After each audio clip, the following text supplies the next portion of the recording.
Bismillahirrahmanirrahim. Assalamualaikum warahmatullahi wabarakatuh. Waalaikumsalam.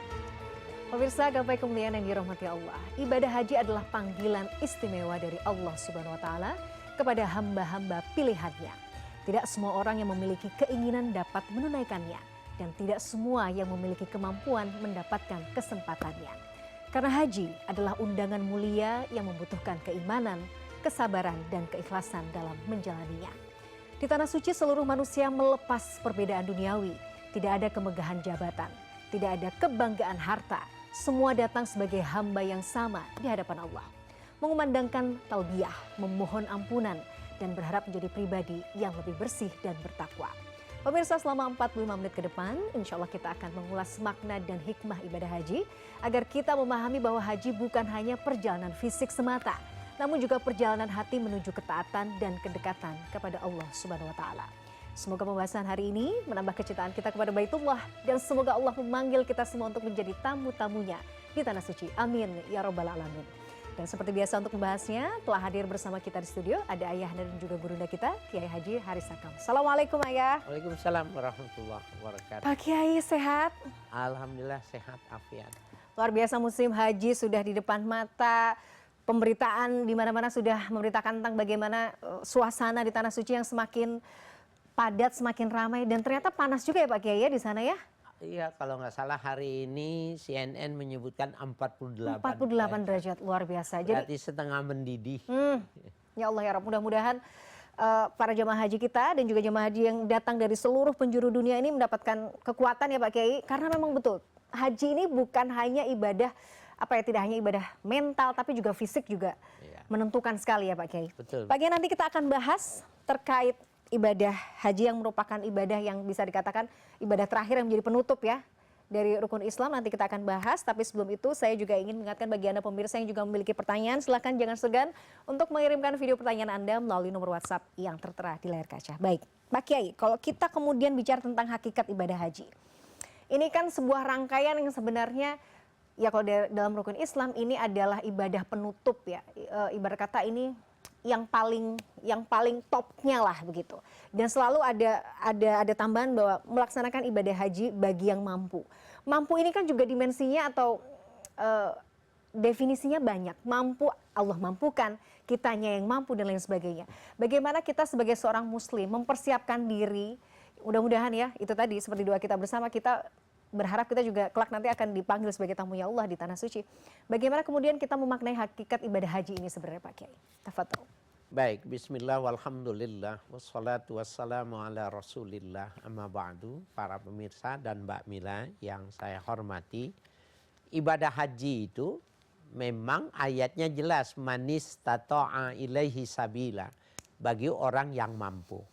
Kalau mampu dalam informasi Qur'ani ini maknanya melepaskan diri dari kapasitas kemampuan diri masing-masing sebenarnya.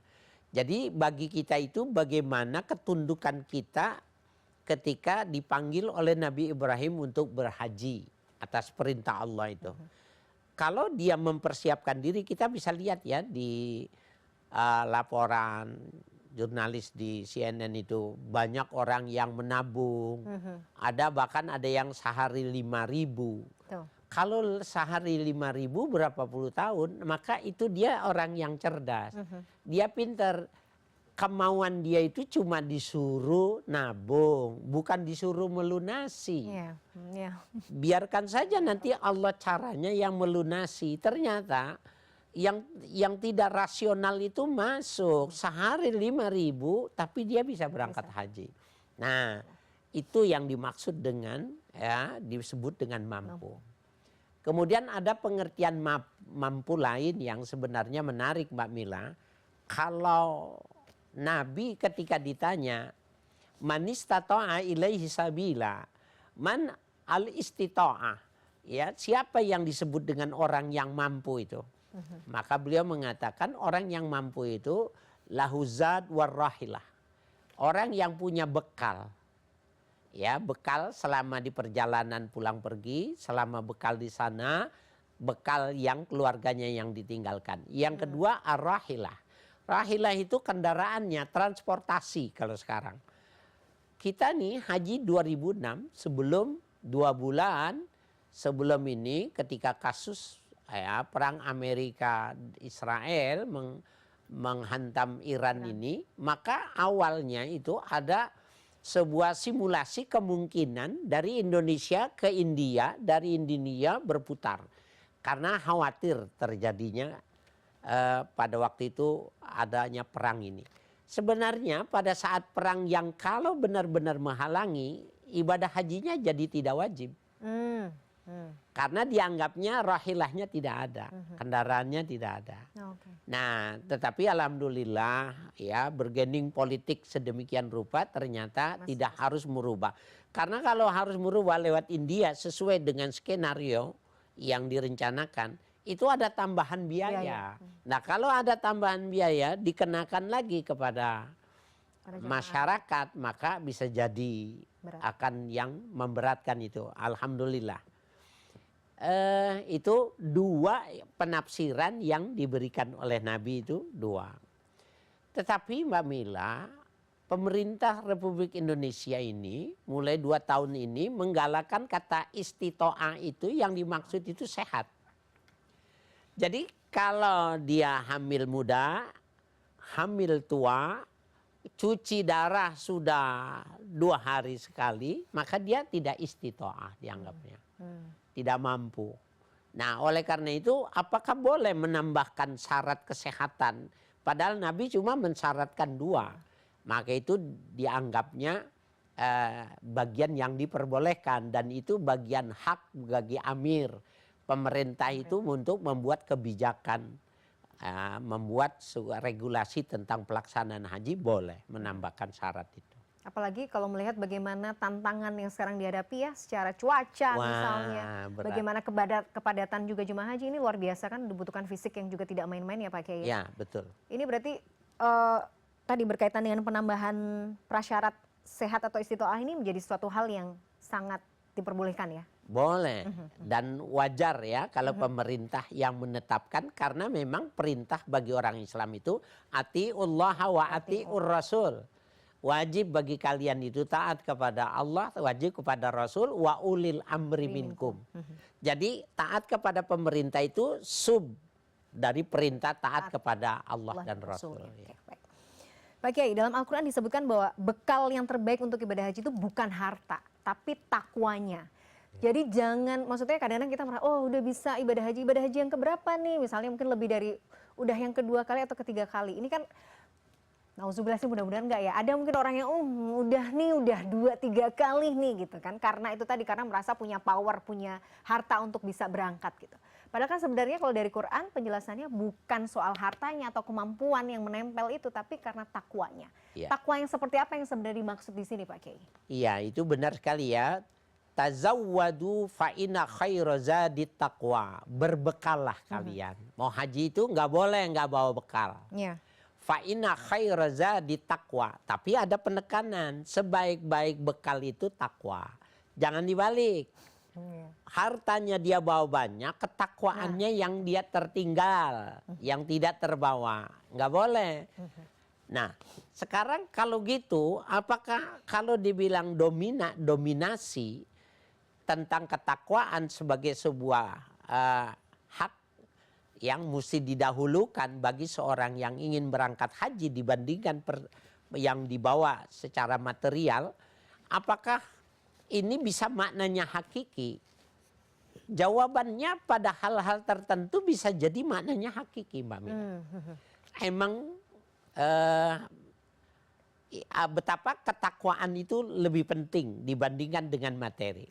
Begini Mbak Mila, saya lihat ada satu hadis ya yang sahih yang diriwayatkan nanti pada saat Dajjal turun dan sudah merusak keimanan karena kesaktiannya, sakti mandraguna. Kemudian tidak lama kemudian Nabi Isa turun ya, dan pada singkat cerita mendakwa sebagai antitesa dari Dajjal, bahkan dibunuh. Bahkan Nabi menjelaskan tentang tempat di mana pembunuhan itu dilakukan itu. Nah, ini menunjukkan bahwa pada saat tertentu ya, maka saat itu Allah melalui nabinya mengatakan ketika seseorang yang tidak tunduk kepada Dajjal mereka akan dipersulit. Sulit mendapatkan, kira-kira seperti sekarang orang yang tidak tunduk kepada negara ini maka dia tidak akan dapat suplai energi umpamanya dan lain sebagainya. Nanti itu akan terjadi masa itu. Maka orang-orang Islam yang sudah sulit mendapatkan mencari harta-harta yang halal, maka mereka mengganti makan dan minumnya itu dengan bertasbih, bertahlil dan zikir lain. Saya ketika membaca itu, subhanallah, pantasnya orang-orang soleh, para sufi, mereka itu sama makan tidak terlalu penting. Apakah mereka itu tidak merusak perutnya? Karena perutnya itu membutuhkan energi, perlu ya vitamin, perlu dan lain sebagainya itu. Ternyata benar yang difirmankan dan jelas yang dijelaskan di dalam Al-Quran. Betapa pentingnya bagi orang-orang yang tertentu itu mementingkan takwa ketimbang materi. Karena suatu saat memang yang sifatnya material itu bisa diganti dengan tasbih. Ya, dengan zikir. Dia bisa penuhi hajat hidupnya dengan itu. Subhanallah. Jadi memang harus benar-benar takwa yang harus didahulukan. Dan takwa itu kan tidak instan Pak Kiai. Dia harus bisa. dipupuk, dia harus dilatih begitu ya. Iya betul. Baik, Pak Kiai, kita akan lanjutkan bahasan kita di segmen berikutnya. Tapi kita harus jeda terlebih dahulu. Pemirsa jangan kemana-mana. Gapai Kemuliaan masih akan kembali setelah yang satu ini. Tetaplah bersama kami.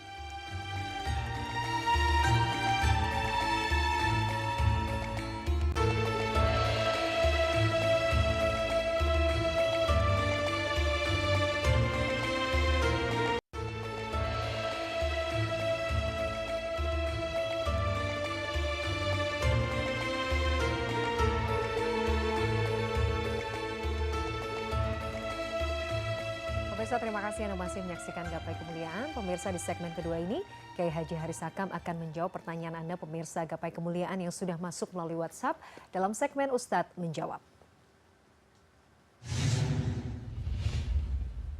Dan kali ini pertanyaan yang sudah masuk datang dari Muhammad Askar Rahman di Jakarta Selatan. Kita simak bersama pertanyaannya. Assalamualaikum warahmatullahi wabarakatuh. Waalaikumsalam warahmatullahi wabarakatuh. Saya Muhammad Askar Rahman.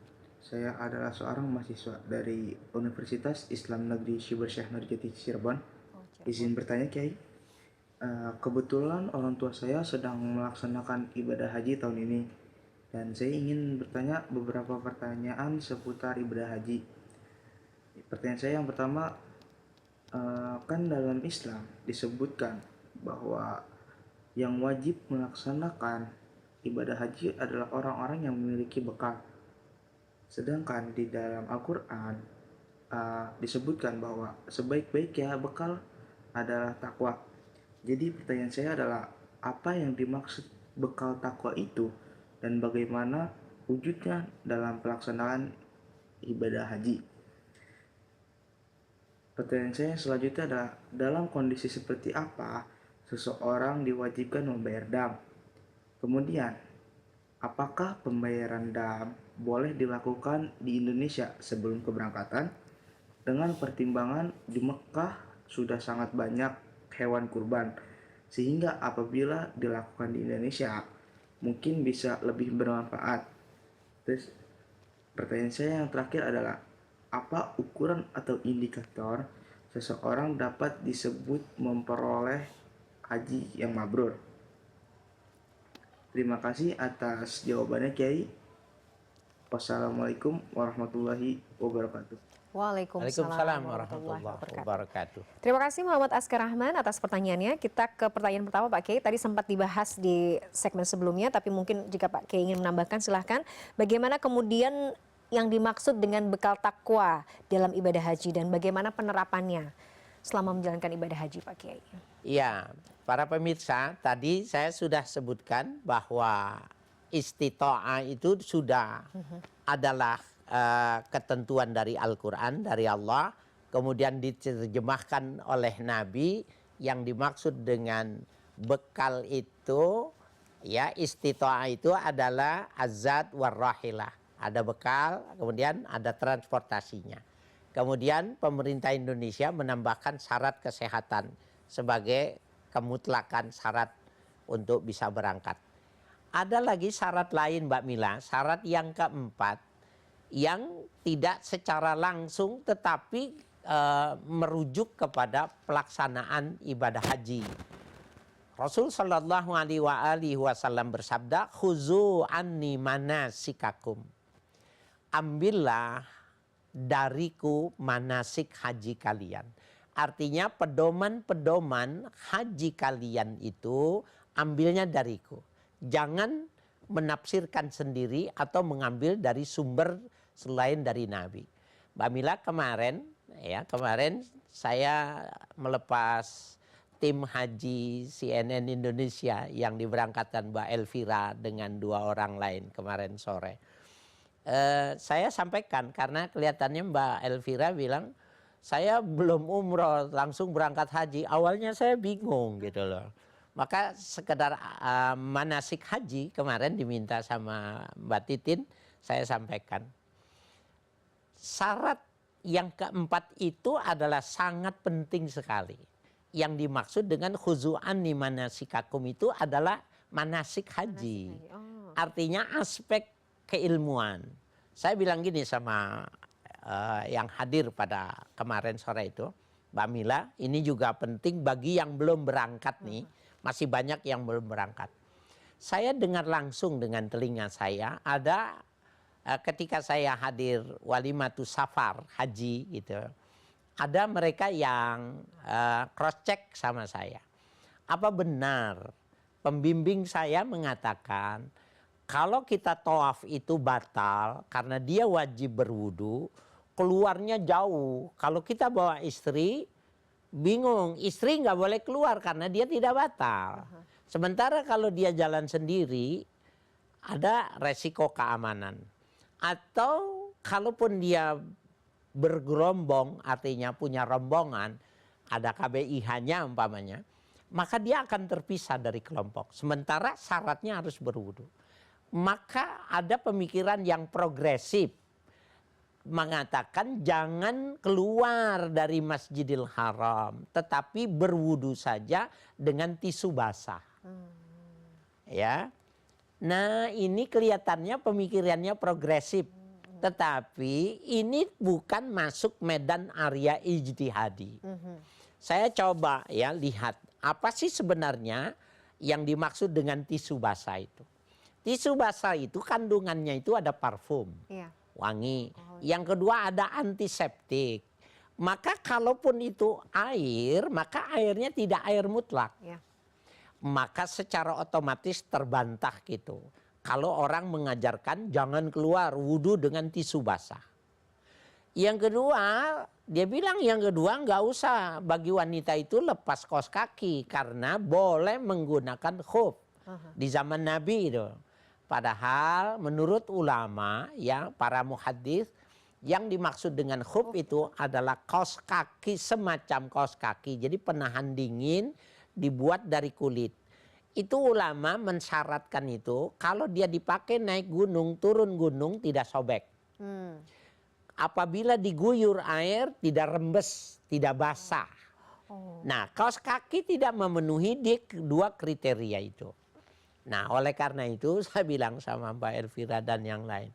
Kita sama Pak Kiai Faiz itu sama-sama besar di CNN ini kita buka. Nomor kita boleh di save. Kalau ada masalah tanyakan kepada kita ya. Gak usah repot-repot. Jangan mengikuti pendapat-pendapat yang semacam ini. Nah ini bagian dari hal yang manasik haji itu penting. Okay. Nah itu nggak boleh. Jadi cuma punya materi tapi takwanya kurang pada dimensi keilmuan manasik haji. Maka dia sebenarnya tidak siap dengan ibadah hajinya.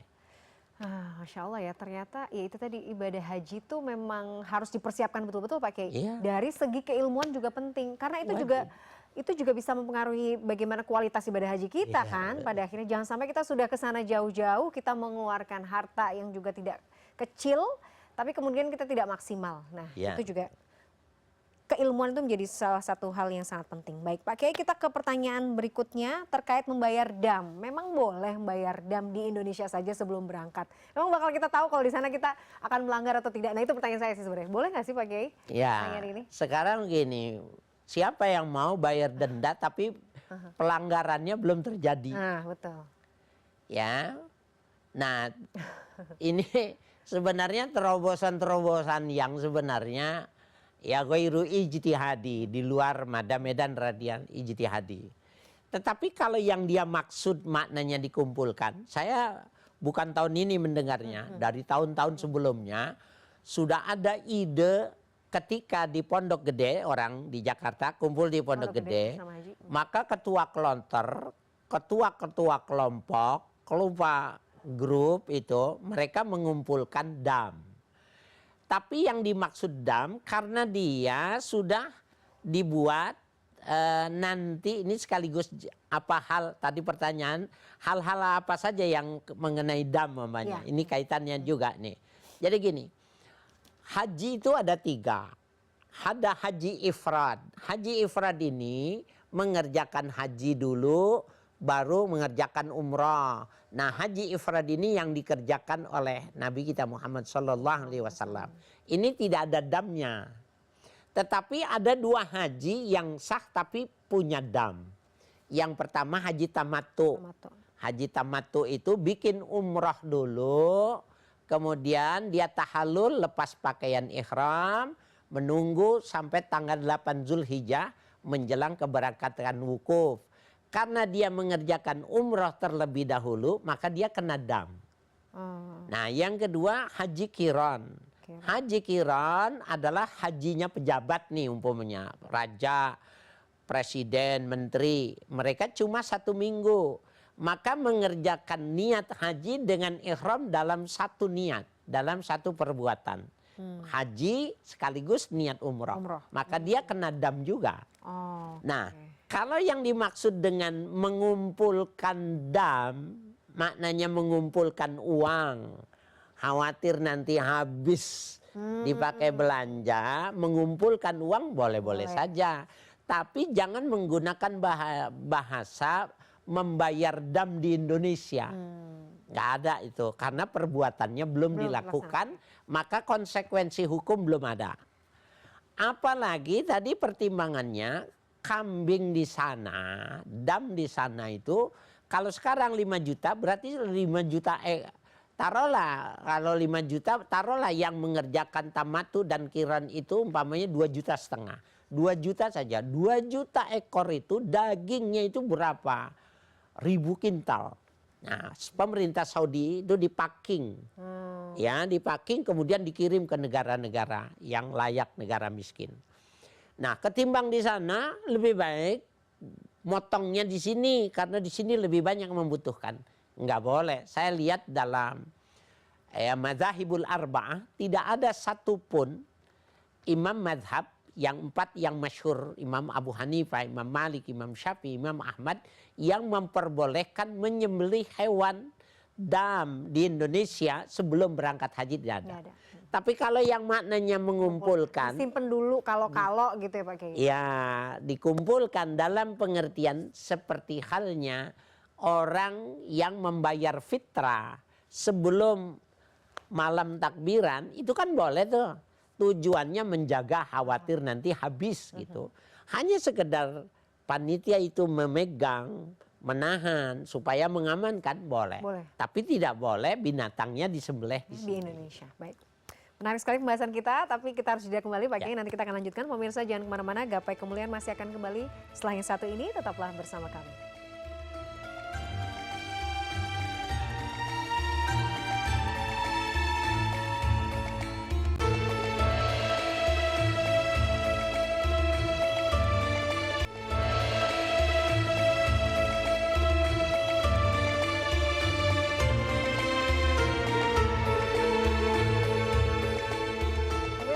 Terima kasih menyaksikan Gapai Kemuliaan dalam episode Haji Panggilan Istimewa dari Allah. Kita lanjutkan Pak Kiai.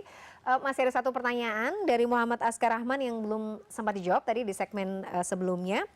Pertanyaan ketiga terkait ukuran seseorang yang sudah melaksanakan haji ini bisa disebut sebagai dengan haji yang mabrur itu seperti apa Pak Kiai? Silakan. Ya, subhanallah. Haji yang mabrur itu dari kata barra, ya, yang artinya bagus, baik. Haji yang mabrur, haji yang baik yang diterima itu oleh Imam Syafi'i, ya, dalam kitab Ar-Risalah beliau mengatakan al-hajjul mabrur ma lam yukhallid bihi ma'thamun. Ma'tham bimakna isim. Jadi selama pelaksanaan ibadah hajinya tidak tercampur dengan dosa. Jadi dari mulai dia berangkat sampai dia pulang, apabila tidak tercampur dengan hal-hal yang sifatnya dosa, kedurhakaan, maka insya Allah hajinya mabrur. Itu dilihat dari pelaksanaan. Kemudian Imam Al-Hasan ketika ditanya apa ukuran standar mabrur orang yang melakukan ibadah haji, beliau menyebutkan cirinya wa huwa ayyarji'a sahibuhu ya zahidan fid dunya, bahwa ketika dia pulang dari melaksanakan ibadah haji zahidan fid dunya, dia zuhud dengan dunia ini, raghiban fil akhirati, dia bersemangat untuk urusan akhirat. Jadi orientasi ya kehidupannya berubah. Semua bernuansa ukhrawi gitu. Mohon maaf nih para pemirsa, jangan salah paham maknanya tadinya pengusaha jadi berhenti gitu, bukan. Tadinya dia petani, tadinya dia peternak, pekebun dan lain sebagainya, tetap usaha, tetapi orientasi ya pikirnya itu tidak berdasarkan kepada keuntungan, tapi selalu dikoneksikan dengan kepentingan ukhrawi. Itu ciri pertama ya, bahwa raghibun fil akhirah. Zuhud dengan dunia, kalau dulu dia punya target, kalau tidak ada kelipatan naik tahun ini dengan tahun sebelumnya, maka dianggap gagal walaupun untung. Maka dia tidak menggunakan standar itu.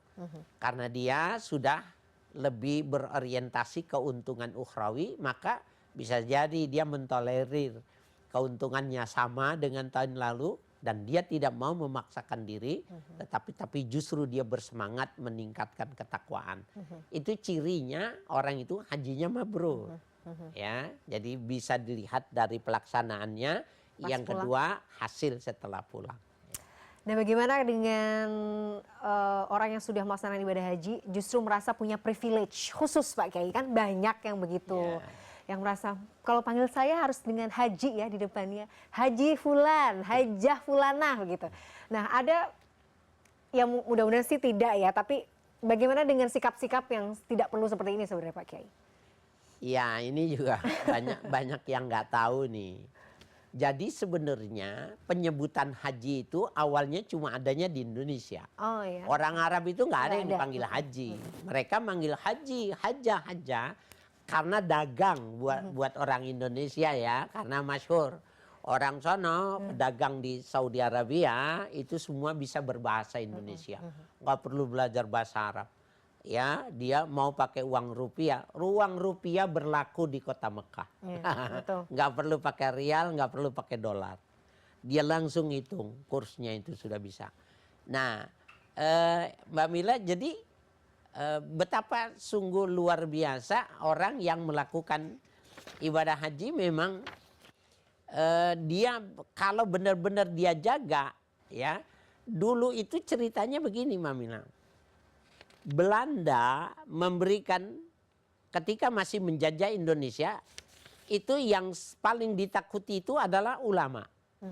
Karena ulama kalau sudah menggerakkan umatnya semuanya bergerak. Dan mereka berani pasang badan untuk demi kiainya, ulamanya. Maka strategi dari pengaruh Snok Horgronya, penasehat ya keagamaan orientalis dari Belanda, dianjurkan bahwa orang-orang yang pulang haji itu disebut gelarnya dan ditulis. Jadi girik, katu girik, ya letter C yang dulu itu Mbak Mila, kalau haji itu ditulis. bukan cuma KTP, tetapi girik saja ditulis. Sehingga pemerintah kolonial Belanda tahu orang-orang yang diberi tanda haji, maka dia adalah orang yang perlu mendapatkan perhatian. Karena kalau simbol makar, simbol penentangan, pasti orang yang punya titel haji. Nah, itu sebenarnya titel Belanda. Jadi kalau orang sekarang nggak dipanggil Pak Haji, Mbak Haji, Ibu Haji, nggak mau nengok. Kalau dipanggil Haji langsung baik nyaut gitu. Sebenarnya kalau dia tahu ya malu dia. Oke, jadi sejarahnya seperti itu ya Pak Kiai? Sejarahnya seperti itu. Oh, jadi ini propaganda Belanda sebenarnya. Propaganda dari Snoek Horgronya yang mengatakan gitu. Maka ketahuan. Jadi kakek nenek moyang itu biasa. Itu jadi dia haji itu jadi status sosial. Tetapi sebenarnya bagi pemerintah bukan penghargaan, itu adalah ciri. Sama juga dulu KTP orang PKI itu ada tandanya. Ada tandanya. Seperti itu pemerintah. Itu adalah konsep Belanda. Jadi kita nggak perlu sebenarnya mencantumkan juga nggak apa-apa. Apalagi tumbuh rasa ujub dan riak dalam dada gitu ya Pak Kiai. Saya mohon maaf nih sudah haji nih, sudah hajah nih. Nah itu bukan cuma itu, kamu tahu nggak mahal haji. Mana dolar lagi naik ya Pak Kiai. Oke, baik. Nanti kita akan lanjutkan pembahasan kita Pak Kiai, tapi kita jeda kembali. Pemirsa jangan kemana-mana, pembahasan kita masih akan berlanjut. Setelah yang satu ini tetaplah bersama kami.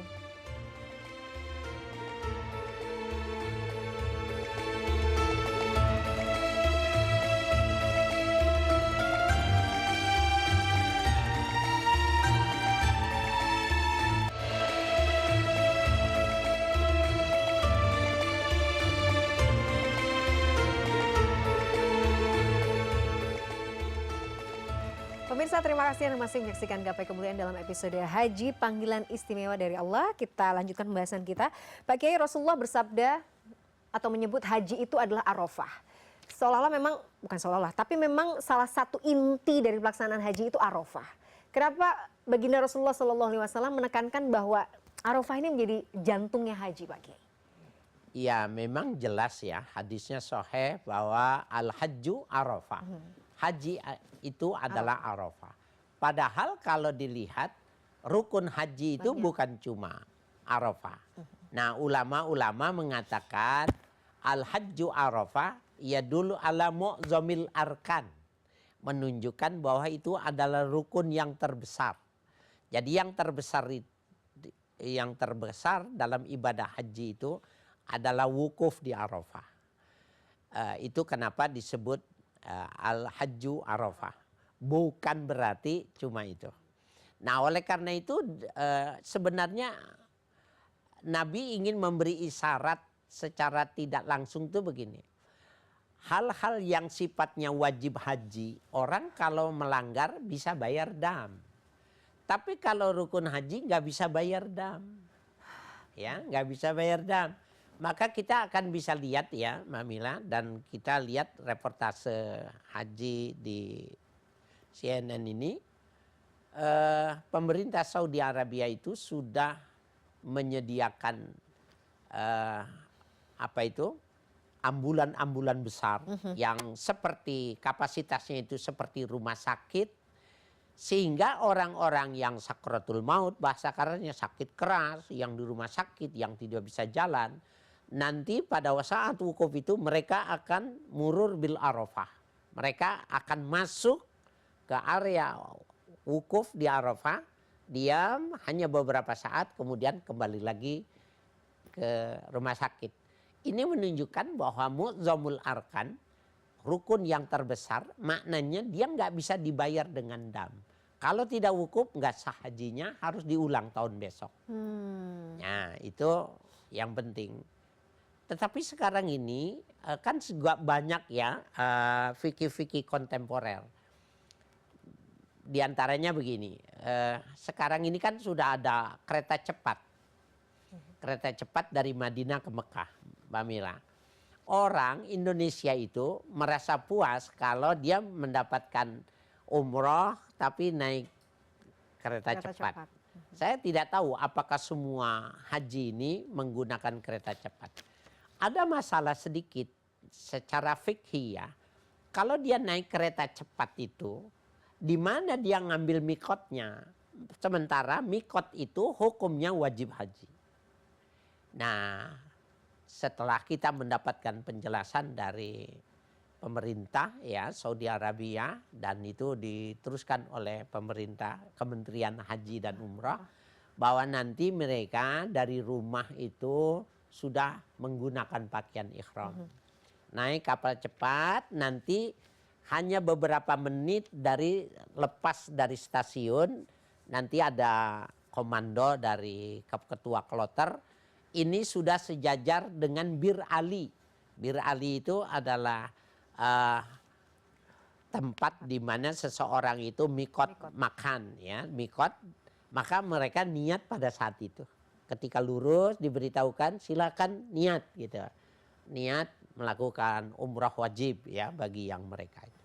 Nah itu kan sebuah terobosan termasuk khairuzad at-taqwa itu. Nah dia harus ngerti, nggak bisa karena kesibukan dia manasak haji dia nggak ikut. Dia anggap benar-benar ibadah fisik. Memang benar, tetapi kalau tanpa ada dasar keilmuannya, khawatir buang duit mahal, tetapi hajinya tertolak. Ya. Pak Kiai, Arafah, apalagi wukuf di Arafah ya.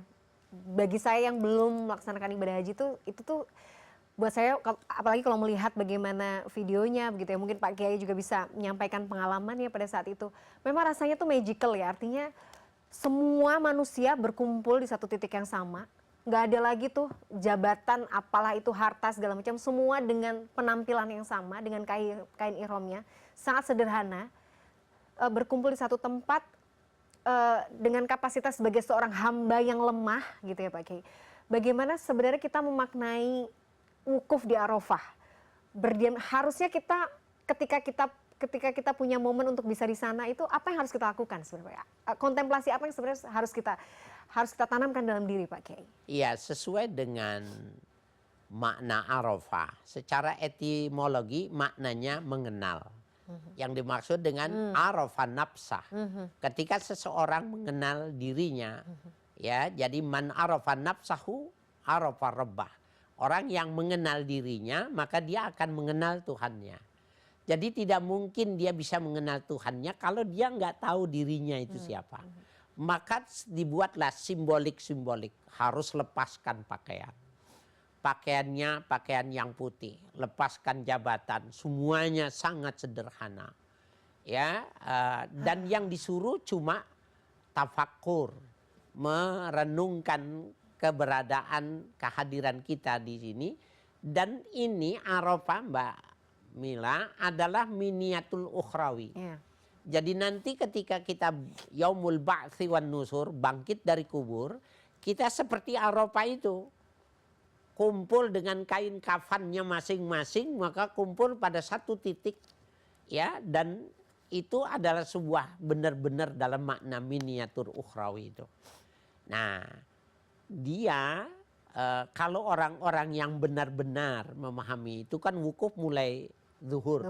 Ya, ketika terdengar azan itu dikumandangkan suruh azan, sholatnya dijama zuhur dengan asar, kemudian ada khutbah yang umum yang berlaku semua ada dilakukan pemerintah Saudi Arabia, tapi kita di orang Indonesia itu masing-masing tenda itu boleh membuat khutbah dalam bahasa Indonesia karena memang sasarannya dengan menggunakan bahasa itu bahasa sendiri lebih mengena.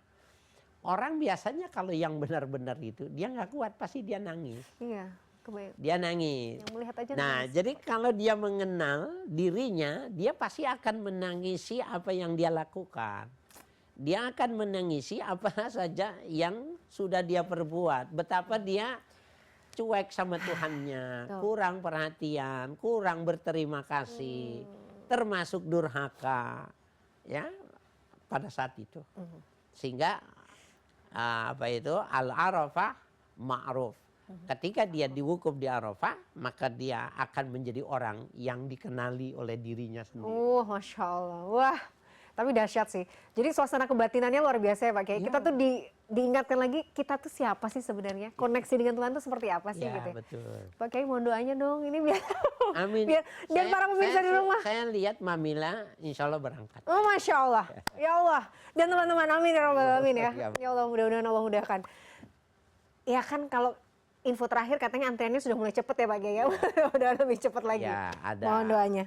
caranya nanti ya. Baik, mudah-mudahan Allah mudahkan kita semua. Amin, amin. Kami pemirsa juga di rumah untuk bisa menjadi tamu-tamu Allah di tanah suci kelak. Amin ya Rabbal Alamin. Pak Kiai jazakallah khair ilmunya hari ini. Sama-sama. Luar biasa banyak ilmu yang kita bisa dapatkan. Sebenarnya mau lanjut tapi apa daya waktu kita terbatas ya pemirsa. Dan pemirsa yang dirahmati Allah tidak terasa kita telah sampai di penghujung kebersamaan kita dalam program Gapai Kemuliaan hari ini. Semoga apa yang hari ini kita bahas bisa menjadi ilmu yang bermanfaat serta mendorong kita semua untuk terus istiqomah dalam menuntut ilmu agama dan mengamalkannya. Amin ya Robbal Alamin. Terima kasih atas kebersamaan Anda. Saya Mladia Rahma bersama Berunda kita Kiai Haji Haris Hakam. Mohon pamit undur diri. Insya Allah kita akan bertemu kembali pada episode berikutnya. Wabillahi taufiq wal hidayah. Wassalamualaikum warahmatullahi wabarakatuh. Waalaikumsalam. Terima kasih.